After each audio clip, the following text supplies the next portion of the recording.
lumea spectacolului de forme și idei, grupul de firme Simex aduce un iz de clasicism și eleganță prin mobilierul expus la târg. Reprezentanții sălajului aduc în ochii privitorilor dormitoare, sufragerii, holuri sau cabinete, toate realizate cu măestrie și multă migală în cele mai frumoase stiluri de adevărați maestri în modelarea lemnului.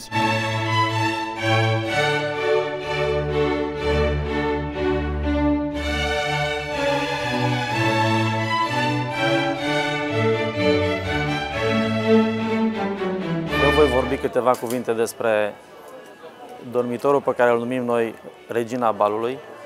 Se numește Poiesis.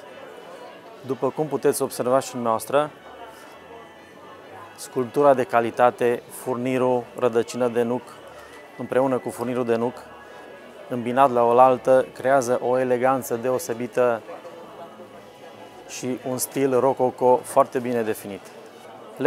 Lemnul masiv utilizat este din tei, împreună cu prelucrările de înaltă calitate, finisajele la fel de înaltă calitate, materiale din import și, bineînțeles, munca manuală pe care o puteți observa peste tot pe aceste piese, creează un dormitor de înaltă clasă și, cum spuneam și mai devreme, numit nu de noi, ci de cumpărătorii noștri, Regina Târgului, Regina Balului.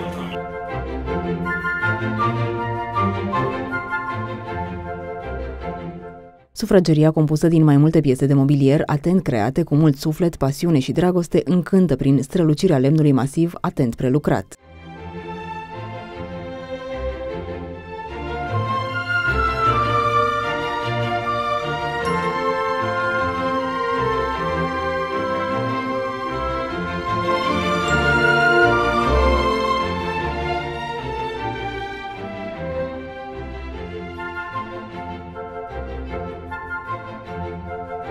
Voi vorbi câteva cuvinte despre Sufrageria Cristina, model cu care grupul Simex a început vânzările pe piața Rusiei și cu care ne mândrim. Un model care nu îmbătrânește niciodată, ba mai mult decât atât, după cum puteți observa, parcă întinerește. Este un model din furnir de nuc, ales cu mare grijă, ales special pentru această sufragerie, combinat cu sculpturile pe lemn de tei de înaltă calitate și, bineînțeles, se poate observa mâna meseriașilor, cum le spunem noi, mâna sculptorilor care definesc acest produs. Programul este mai vast, puteți observa aici decât o parte din el Sufrageria Cristina, masa, scaunele.